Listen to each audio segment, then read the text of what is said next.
তো এবার সময় চলে গেল, সময় শেষ হতে আর মাত্র বাকি হচ্ছে 3 মিনিট। তখন আমার পাশের ফ্রেন্ডটা একটা কথা জিজ্ঞাসা করছে, এই মামা এইটার সরল বাক্য কী হবে? আমাদের তো বাংলা সেকেন্ড পার্টের একটা সেগমেন্ট থাকে না, সরল যৌগিক জটিল বাক্য রূপান্তর। তো ও জিজ্ঞাসা করছে, মামা এইটার সরল বাক্যটা কী হবে? আমার তো অনেক, আমি তো প্রিপারেশন নিয়ে আসছি, আমি তো জানি ভাই একটা তো সেগমেন্ট থাকে 5 নম্বরে যেখানে সরল জটিল যৌগিক রূপান্তর করতে হয়।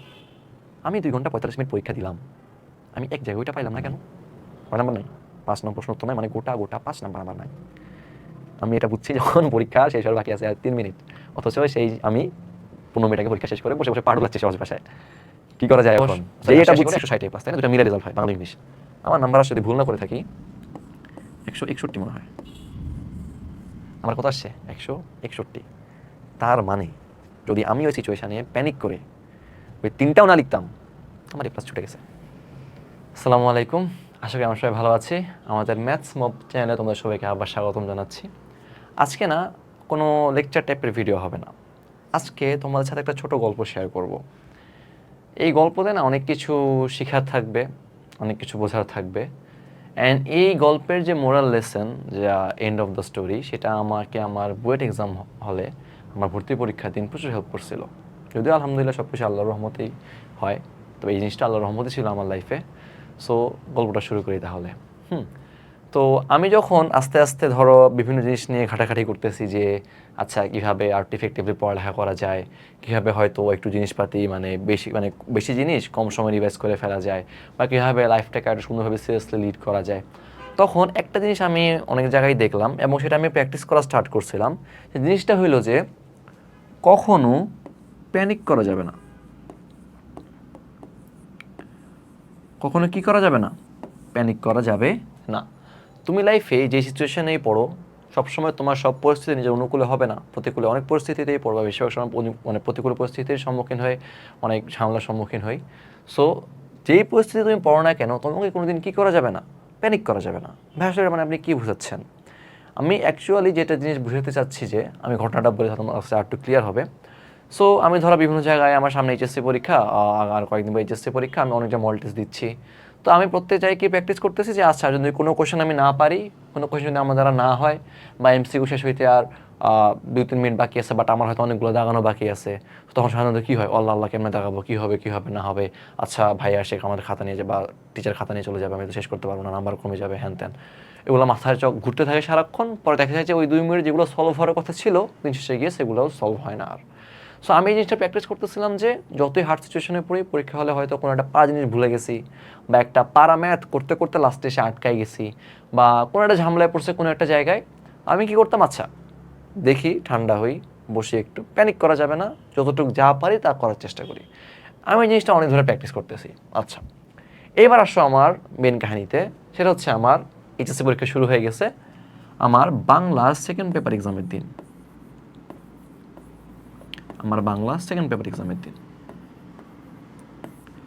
এই দিন মানে আমি এমন একটা জিনিস শিখছি যা আলহামদুলিল্লাহ আমার সাথে সারা জীবন থাকবে, আল্লাহর রহমতে আমি একটা ভালো জিনিস শিখছিলাম সেই দিন।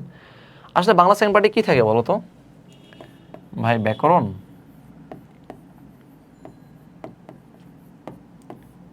আর নির্মিতি, তাই তো? ব্যাকরণ অংশ এবং নির্মিতি অংশ।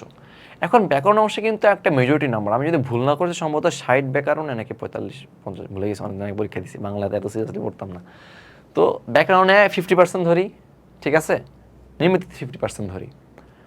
তো এখন ভালো কথা, এটা মানে কী করা লাগে বলো তো? মানে নির্মিতি পাঠটা তো মানে রচনা, তারপরে ভাব সম্প্রসারণ, সারাংশ, সারমর্ম এগুলোতে ভর্তি, তাই না?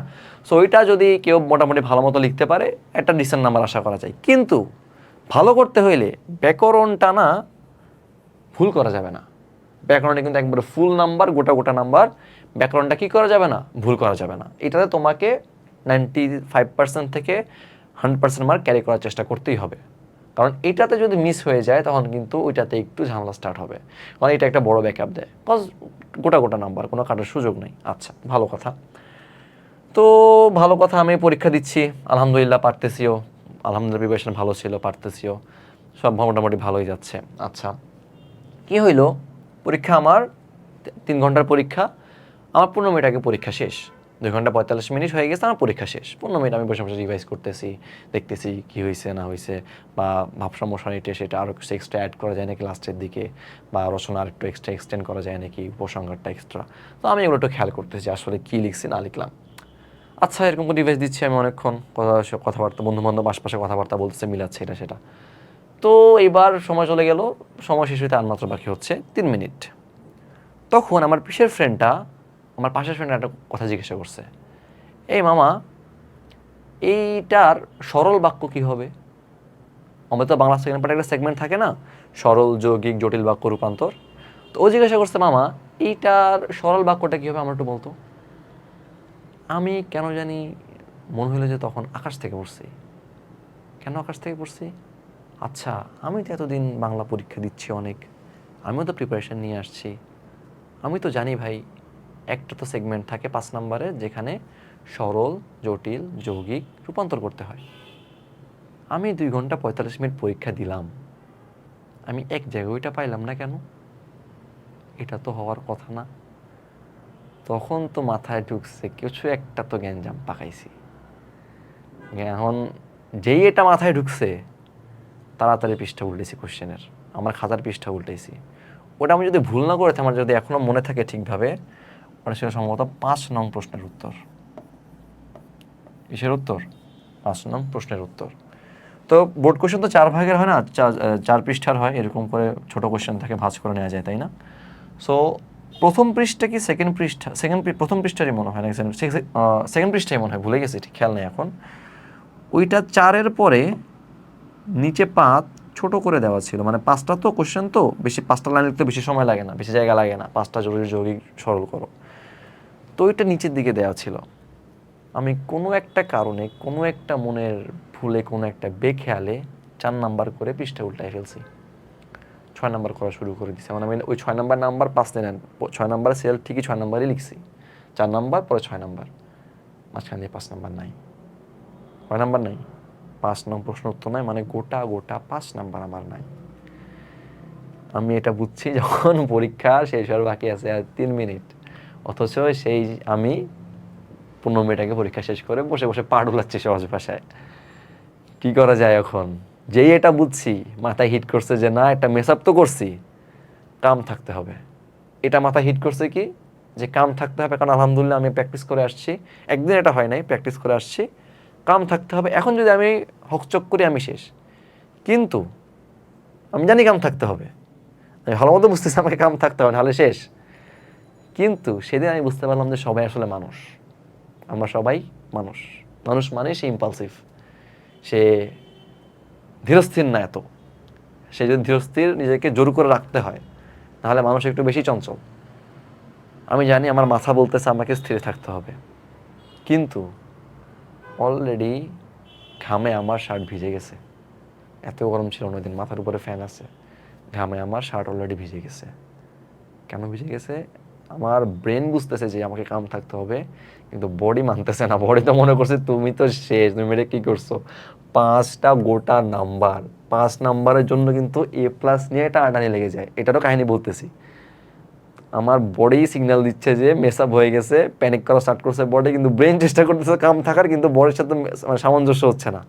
আমার শার্ট পুরো ভিজে গেছে ঘামে, মাথার চুল টুল গোয়া টোয়া সব ঘামে ভিজে গেছে, মাথা বেয়ে বেয়ে প্রায় ঘামের মতো জমে গেছে মাথায়, এরকম মনে হচ্ছে আমার মনে হচ্ছে যদি ধরো এত জোরে জোরে আমার হার্ট বিট করতেছে, আমি যদি মনে হয় যেন একটু বড় করে মুখ খুলে যেন হার্টটা খুলে বেরোয় আসবে, এরকম মনে হচ্ছে আমার।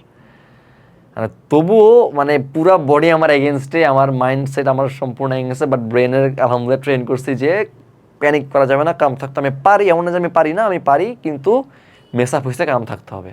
এখন কি করব, সময় আছে, এগুলো করতে করতে 2 মিনিট বাকি আছে, আর 1 মিনিট শেষ। কি করব 2 মিনিটে তো জীবনে 5টা শেষ করা যাবে না, নর্মাল শেষ করা পসিবল না 5টা। ম্যাডামের পায়ে ধরি, ম্যাম আমাকে 3টা মিনিট সময় দেন, আমি আসলে পারি, আমি একটু ঝামেলা করছি করে দিই, মানে মাথায় এটা আসতেছে, মানে মাথায় যে কি যে আসতেছে, কোনো লজিক্যাল চিন্তা আসতেছে না। ম্যাডামের পা ধরে বসে থেকে, ম্যাম আমাকে একটু ছেড়ে দেন, আমি একটু করে আপনাকে 2 মিনিট পরে খাটাতে দিচ্ছি। কিন্তু পরে ভাবলাম যে না, এটা আসলে লজিক্যাল হয় না, এটা ম্যাম আমাকে সুযোগ দিবেন না, সুযোগ দেওয়া উচিত না, এটা একটা মানে কি বলবো জিনিসটা, মানে নাইনসাফি হবে সহজ ভাষা, যেটা ইনসাফ হবে না। তো তাহলে এটা করা যাবে না, এটা ইললজিক্যাল সম্পূর্ণ। কী করবো, আচ্ছা কিচ্ছু করার নাই, জায়গা হয়েছে, ঠান্ডা হই, লেখা শুরু করি। লাস্টের দিকে লেখা শুরু করলাম, 5 নম্বর প্রশ্নের উত্তর লিখলাম। প্রথমটা লিখছি, কোশ্চেন পড়তেও কিন্তু টাইম লাগে, 2 মিনিটে 5টা লেখা কিন্তু আসলে 5টা লাইন পড়া, ওটাকে রূপান্তর করা আবার লেখা নট দ্যাট ইজি। একটা লিখলাম, পরেরটা লিখলাম, ঠিক আছে, এই দুইটা মোটামুটি সুন্দর করে লিখছি।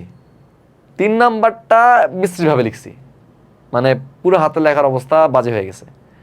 4 নাম্বারটাও লিখছি, কিন্তু কি যে লিখছি ওটা মনে হয় আমিও বুঝবো না, যে খাতা দেখবে সে বুঝবো না, পুরো হাতের লেখা তেলাপাকা হয়ে গেছে 4 নাম্বারে। 5 নাম্বার লিখতে গেছি, ম্যাডাম এসে খাতা নিয়ে চলে গেছে। এই দিন আমি মানে বাসায় যে কি পরিমাণ নিজের উপর রাগ হয়েছে, যে ভাই এটা কি করলাম, 5টা গোটা নাম্বার, 4টা মাত্র লিখতে পারছি, তা আবার একটা পুরো জঘন্য অবস্থা। 3 নাম্বার যদি স্যার কষ্ট করে পড়ে দিলে সম্ভবত ইনশাল্লাহ আমাকে 3 দিবে, কারণ অ্যান্সার ঠিক হয়েছিল আশা করি। মানে পুরা মেজাজ টেজাজ খারাপ হয়ে গেছে বাসায় গিয়ে। তবে রেজাল্টের দিন বুঝতে পারছি যে না, আলহামদুলিল্লাহ এই প্র্যাকটিসটা ভালো প্র্যাকটিস ছিল, যে যে কোনো সিচুয়েশানে কাম থাকতে হবে, প্যানিক করা যাবে না। কি হইলো, বাংলা এত বেশি পড়ালেখা করতাম না, সায়েন্স নিয়ে বেশি মাতামাতি থাকতাম, সায়েন্স ভালো লাগতো, সায়েন্সের টপিকগুলো পড়তাম, ফিজিক্স কেমিস্ট্রি ম্যাথ। বাংলা তো ভালো লাগতো না, পরীক্ষার আগে রাতে পড়তাম, পরে ভালো 5 মার্ক নিয়ে আসার চেষ্টা করতাম। তো বাংলায় কিন্তু ফার্স্ট পেপার সেকেন্ড পেপার মিলে পাস, তাই না? 180 করে 100 পাস না, সরি পাস না, A+, 80 করে 160 A+, তাই না? দুটা মিলে রেজাল্ট হয় বাংলা ইংলিশ। আমার নাম্বার আসছে, যদি ভুল না করে থাকি, 161 মনে হয়। আমার কত আসছে? 161। তার মানে যদি আমি ওই সিচুয়েশানে প্যানিক করে ওই 3টাও না লিখতাম, আমার A+ ছুটে গেছে। আমার A+ কি হয়ে গেছে? A+ ছুটে গেছে। আলহামদুলিল্লাহ, যে আল্লাহ একটা জিনিস শিখেছিলেন আমাকে, যে কোনো সিচুয়েশানে প্যানিক করা যাবে না। আসলে জিনিসটা না আমরা একটু চিন্তা করি না, চিন্তা করো তো যে ভাই প্যানিক করে লাভটা কি? আর একটা জিনিস মাথায় আসতেছে না, ঠিক আছে ভুলে গেছি, আচ্ছা ঠিক আছে পারি না, প্যানিক করে কী করবো? প্যানিক করলে পেরে যাবো? প্যানিক করলে ভালো হয়ে যাবে? প্যানিক করলে মাথা চলে আসবে? কেউ এত মানে টেনশন করার দরকারটা কি? ওটা ফালায় রাখি না, পরে দেখবো, না হলে না কি আর করবো, এখন কপাল খারাপ, আশা নেই মাথায়, কি যায় আসে? সবকে মাথায় সবাইকে সব কিছু পারে না তো, সাথে আমি সব কিছু পারি না, তুমি সব কিছু পারো না, তোমার তুমি অনেক কিছু পারো যেটা আমি পারি না, আমি অনেক কিছু তুমি সেটা তুমি পারো না, তাই না? তো তারা প্যানিক করে আলটিমেটলি লাভটা কি? যে ভাই আমি কি খুব মানে ওই পরীক্ষা পারতেছি না, আল্লাহ প্যানিকে এই হয়েছে সেই হয়েছে, প্যানিক করে খুব পেরে যাব, খুব লাভ হয়ে যাবে, মানে মাথায় চলে আসবে, কোনো লাভই নেই, আলটিমেটলি জিরো লাভ। সো এই জিনিসটা বুঝতে পারছো না, আসলে প্যানিক করে কোনো লাভ নাই। হয় পারলে পারবো, পারার হইলে ইনশাল্লাহ মাথায় আসবে, মাথা ঠান্ডা থাকলে মাথায় আরও বেশি আসবে, মাথা গরম হলে মাথায় আসবে না। আর না পারলে তো নাই, কিছু করার নেই, এটা আমি প্যানিক করলেও লাভ হবে না, প্যানিক না করলেও লাভ হবে না। বাট এই প্যানিকের চক্কর যাতে আমার বাকি পরীক্ষাটা খারাপ না হয়, এই প্যানিক করতে গিয়ে যাতে আমার পারাগুলো খারাপ না হয়ে যায়, এটা খেয়াল রাখতে হবে। যেমন আমি একটা প্র্যাকটিক্যাল এক্সাম্পল দিই। আমার একটা ফ্রেন্ড ছিল, সে আলহামদুলিল্লাহ অনেক ভালো স্টুডেন্ট, মানে আমার সাথে তার কাইন্ড অফ একটা কম্পিটিটিভ মাইন্ডসেট ছিল, আমার সাথে কম্পিটিশন করতো সে, সহজ ভাষায় মানে আমি আরও কম্পিটিশন করে পড়ালেখা করতাম, যে তুই এটা পড়ছিস, আমি এটা পড়ছি, হ্যান ত্যান। ও অনেক ভালো স্টুডেন্ট, বাট ওর একটা প্রবলেম ছিল যে ও প্রচুর প্যানিক করতো। ও পরীক্ষার আগে অনেক ভয় পাইতো, অনেক কিলবিল করতো, কালকে পরীক্ষা, সব মনে আছে তো, কী হবে না হবে, এই হবে সেই হবে না হবে, ও খুব প্যানিক করতো। তো এই প্যানিকের চক্করে ওর অনেক লস হয়ে গেছে, অনেকখানি লস হয়ে গেছে। অনেক জায়গাতেই যেটা ওর আশানুরূপ রেজাল্ট আসা উচিত ছিল, অনেক জায়গায় আশানুরূপ রেজাল্টটা আসে নাই, এটা আমার বাস্তবে দেখা উদাহরণ। তো আসলে জিনিসটা ওর জন্য খারাপ লাগছে, কিন্তু আসলে কিছু করার নেই আমারও। লাইক যার লাইফ সে যেভাবে প্রসিড করছে সেভাবে রেজাল্ট পাবে। সো বাট পার্থক্যটা কি ছিল? সে প্রচুর প্যানিক করতো, সে মানে পরীক্ষা গেলাতে ভয় টাইপের অবস্থা খারাপ হয়ে যেত, পরীক্ষা হলে কিছু না পারলে মাথা খারাপ হয়ে যেত, কী হবে না হবে, মানে প্রচুর প্যানিক করতো সে, সহজ ভাষায় মানে কোনো কিছু একটা বাজে সিচুয়েশনে পড়লে সে প্যানিক করা স্টার্ট করতো। সো আলটিমেটলি কোনো মানে ভালো আউটকাম নাই প্যানিক করে। সো জিনিসটা কি তাহলে কি বুঝলাম আজকে আমরা ভাইয়া, যে লাইফে যে সিচুয়েশনেই পড়ি, পড়ালেখা ব্যতীত অন্য যে কোনো সিচুয়েশন, ধরো রাস্তায় কোনোটা উল্টাপাল্টা কিছু হয়ে গেছে, বা না কোনো রাস্তাটা খারাপ সিচুয়েশনে পড়ে গেছি, মাথা ঠান্ডা করে চিন্তা করো কীভাবে খারাপ সিচুয়েশন থেকে বের হওয়া যায়। আজ এরা প্যানিক করে আল্লাহ কী হবে এবার আমার সাথে না হবে, আমি তো শেষ, এই সেই হ্যান ত্যান, এগুলা ভেবে কোনো লাভ নেই। সহজ কথা যেটা, মাথা ঠান্ডা রাখো, যেই সিচুয়েশনেই পড়ো, প্রতিকূল সিচুয়েশনে পড়লেও অনুকূলে পড়লেও প্রত্যেক সিচুয়েশনেই মাথা ঠান্ডা রাখো, নিজের মোরালস ঠিক রাখো, ভ্যালুস ঠিক রাখো, এবং এরপরে গিয়ে চিন্তা করো যে ভাই এখন আমি কী করলে জিনিসটা বেটার করতে পারবো। যা হওয়ার তো হয়ে গেছে, লস কিছু না কিছু তো হবেই, লস তো হয়ে গেছে, তবে আমি কী করলে হয়তো লসটা আবার রিকভার করতে পারবো। ঠিক আছে, একটা ছোট্ট গল্প আমার সাথে শেয়ার করলাম। পরের আরেকটা ভিডিও বানাবো না, যে আমার আসলে বোর্ড পরীক্ষার হলে কী হয়েছিল, ঠিক আছে? তো সেটা পরের ভিডিওতে দেখা হবে। ধন্যবাদ সবাইকে, আসসালামু আলাইকুম।